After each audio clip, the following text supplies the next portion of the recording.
Meu nome é Chris. Talvez você já tenha ouvido falar de mim, mas não da maneira que vou contar agora. Minha história não começa no lugar em que você pensa.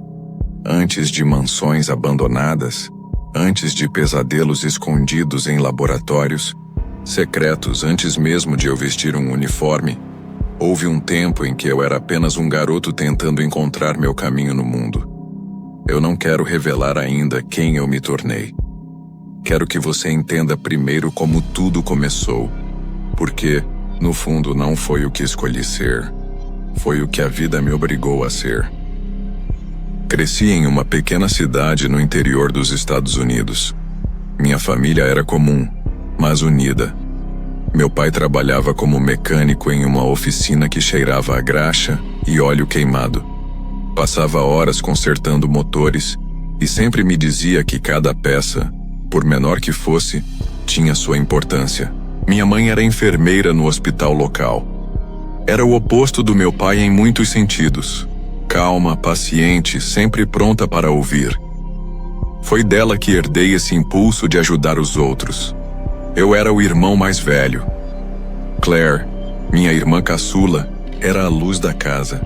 Sempre sorridente, curiosa, cheia de energia. Eu a protegia como podia, mesmo quando éramos apenas crianças. Lembro das vezes em que brincávamos na rua, quando eu a segurava pela mão para que não se machucasse. Desde cedo entendi que carregar responsabilidade não era um peso, mas um dever. Na escola, eu era inquieto, rebelde para alguns professores, mas no fundo era apenas alguém que não suportava injustiça. Se via um colega sendo maltratado, eu intervinha. Se alguém era ameaçado, eu me colocava no caminho. Isso me rendeu muitas brigas e alguns castigos, mas também me fez ganhar respeito. Nunca gostei de violência gratuita, mas aprendi a usá-la quando era necessário.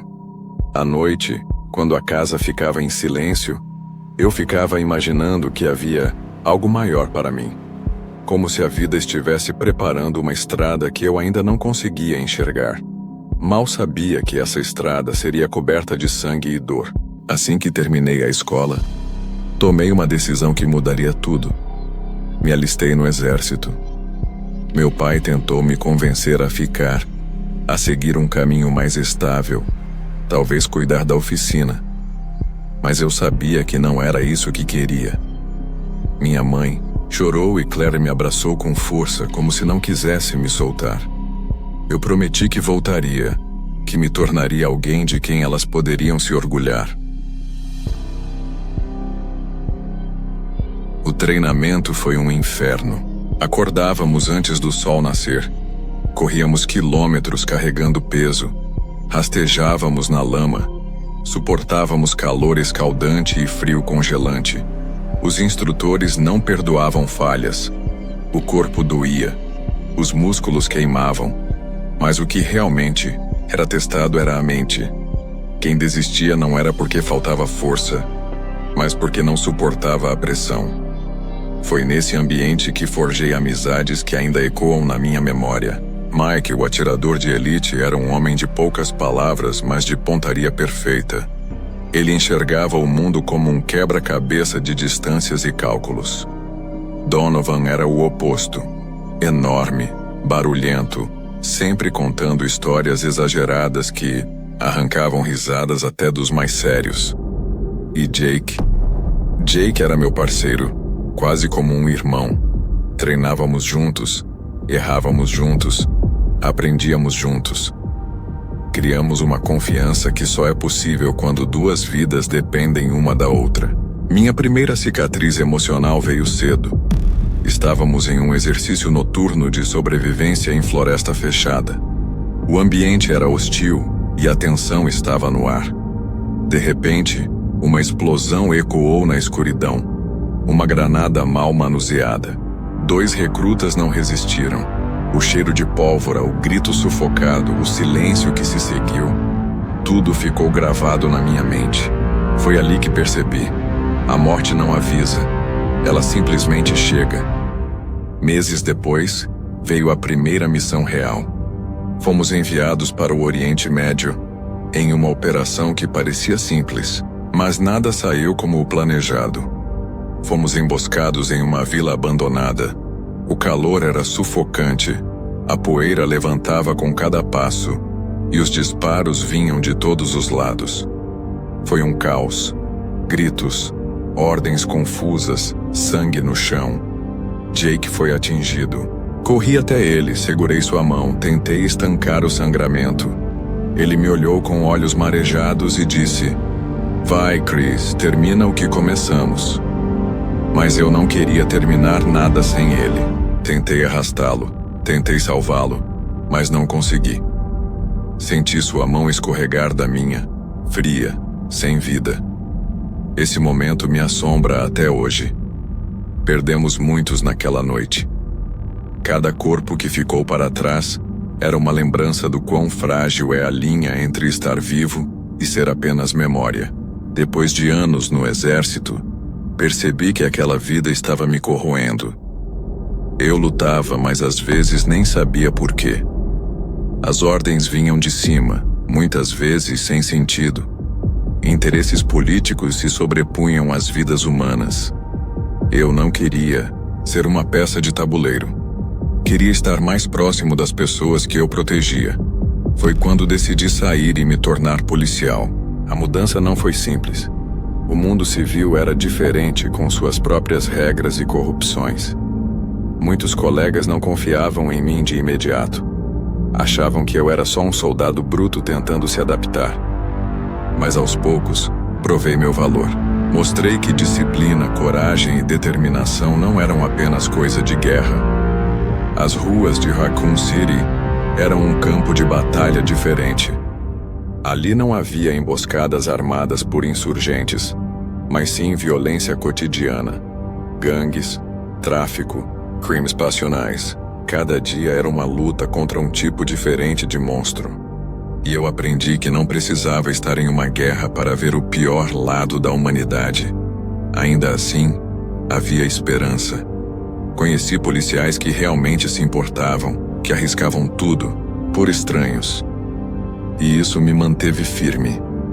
Aprendi a ouvir, a negociar, a controlar a força. Aprendi a ser não apenas soldado, mas também protetor. Depois de anos no exército, percebi que aquela vida estava me corroendo. Eu lutava, mas às vezes nem sabia por quê. As ordens vinham de cima, muitas vezes sem sentido. Interesses políticos se sobrepunham às vidas humanas. Eu não queria ser uma peça de tabuleiro. Queria estar mais próximo das pessoas que eu protegia. Foi quando decidi sair e me tornar policial. A mudança não foi simples. O mundo civil era diferente, com suas próprias regras e corrupções. Muitos colegas não confiavam em mim de imediato. Achavam que eu era só um soldado bruto tentando se adaptar. Mas aos poucos, provei meu valor. Mostrei que disciplina, coragem e determinação não eram apenas coisa de guerra. As ruas de Raccoon City eram um campo de batalha diferente. Ali não havia emboscadas armadas por insurgentes, mas sim violência cotidiana. Gangues, tráfico, crimes passionais. Cada dia era uma luta contra um tipo diferente de monstro. E eu aprendi que não precisava estar em uma guerra para ver o pior lado da humanidade. Ainda assim, havia esperança. Conheci policiais que realmente se importavam, que arriscavam tudo, por estranhos. E isso me manteve firme. Aprendi a ouvir, a negociar, a controlar a força. Aprendi a ser não apenas soldado, mas também protetor. Foi nessa época que recebi a proposta para integrar a equipe especial STARS, Special Tactics and Rescue Service. Era uma unidade de elite criada para lidar com situações que a polícia comum não conseguia. Eu sabia que era o próximo passo, que minha vida me havia preparado para aquilo. Conheci Jill Valentine, corajosa, estrategista, com um instinto que a tornava indispensável.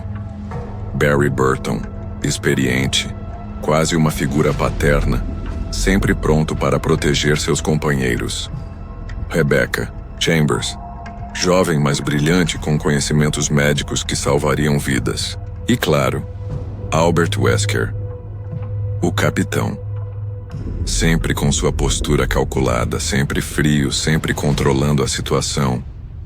Eu o admirava, mas não confiava totalmente. Algo no olhar dele me deixava em alerta.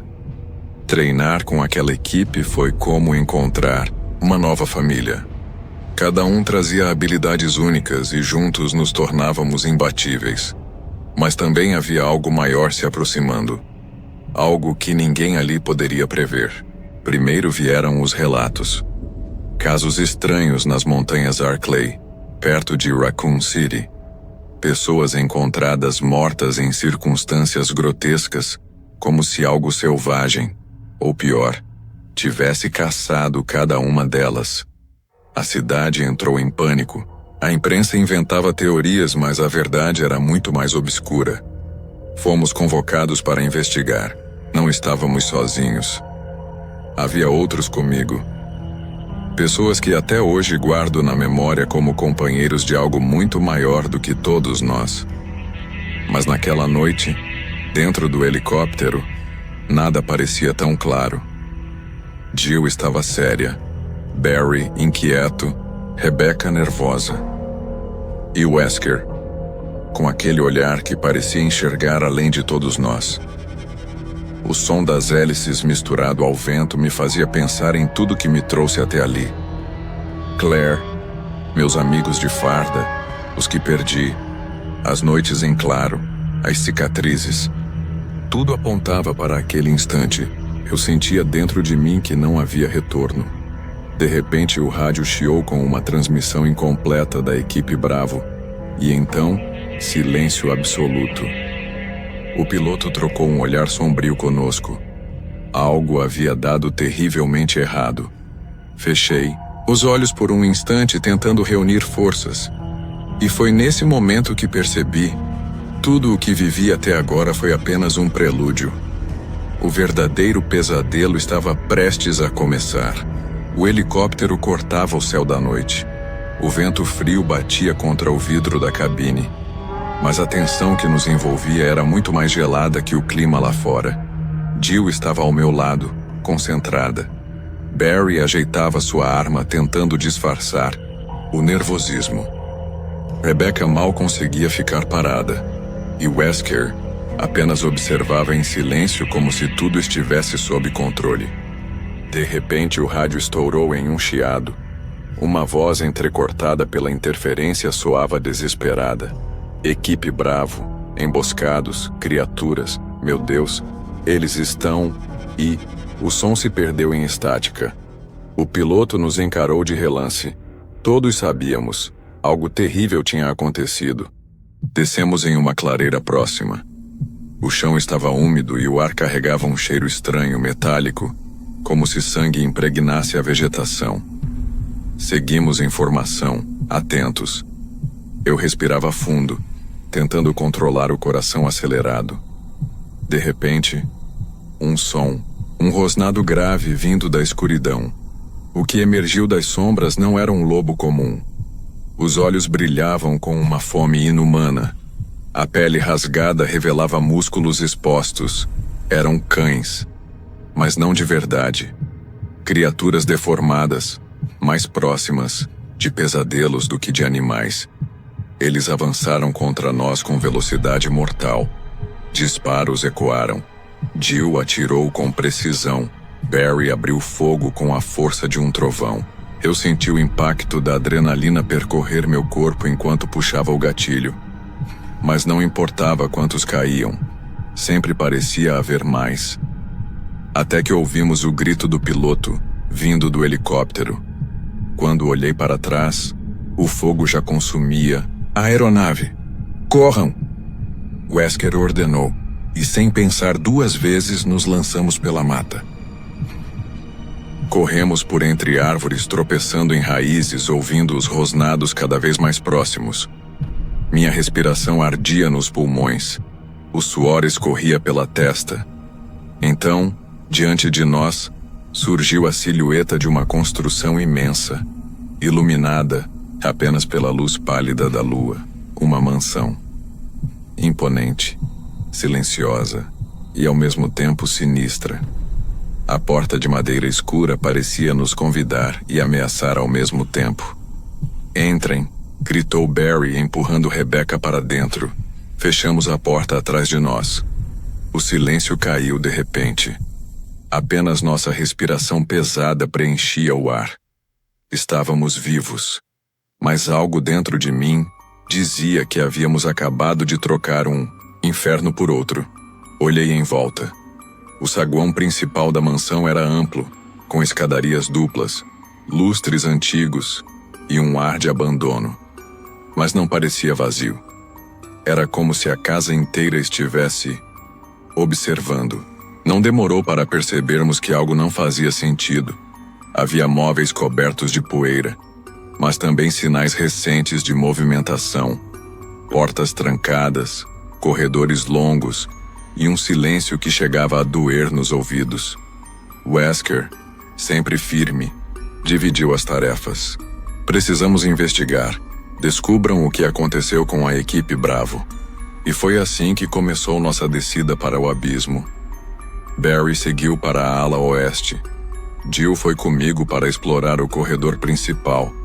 Rebecca ficou próxima, cuidando do equipamento, e Wesker sumiu em meio às ordens, como uma sombra.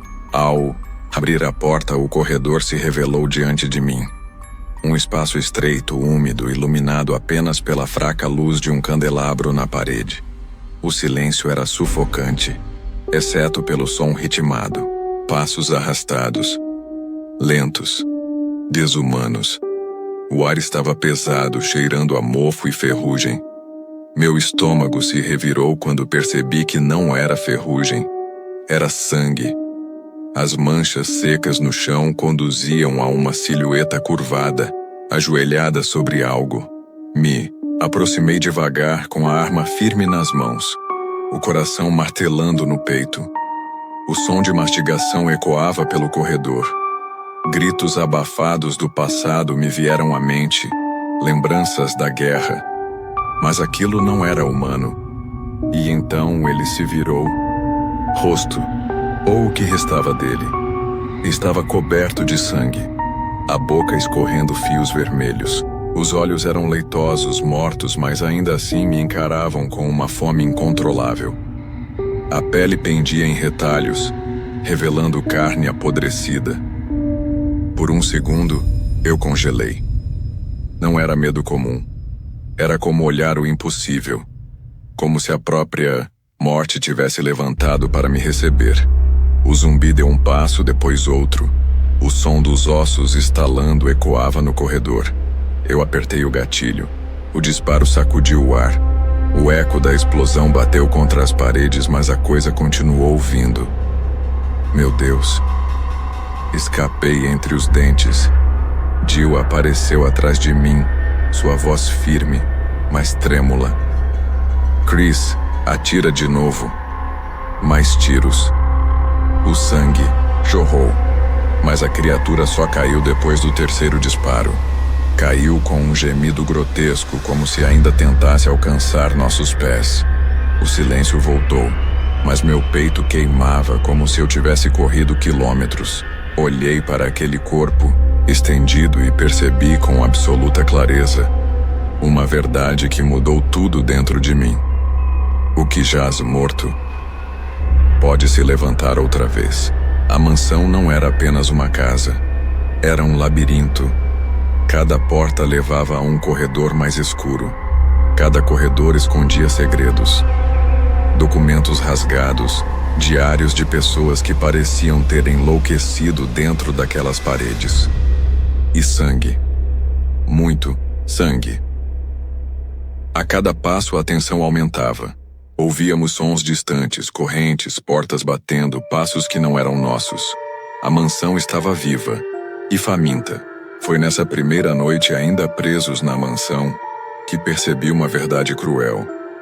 Tudo que vivi até ali, todas as perdas, todas as cicatrizes, nada tinha me preparado para aquilo. Não estávamos lidando com criminosos ou animais selvagens. Estávamos diante de algo impossível. Algo que não deveria existir. E por mais que eu quisesse negar, uma parte de mim já sabia. Aquilo não era apenas uma missão. Era o início de um pesadelo que mudaria o mundo. E se você chegou até aqui comigo, respire fundo. Porque essa foi apenas a porta de entrada para o verdadeiro inferno que está por vir. Se quiser continuar essa jornada sombria ao meu lado, inscreva-se no canal e deixe o like para não perder o próximo capítulo. O que aconteceu até agora foi só o começo. A mansão ainda guarda segredos muito mais macabros. E a cada sala, a cada corredor, a escuridão só vai ficar mais densa. Nos vemos na continuação.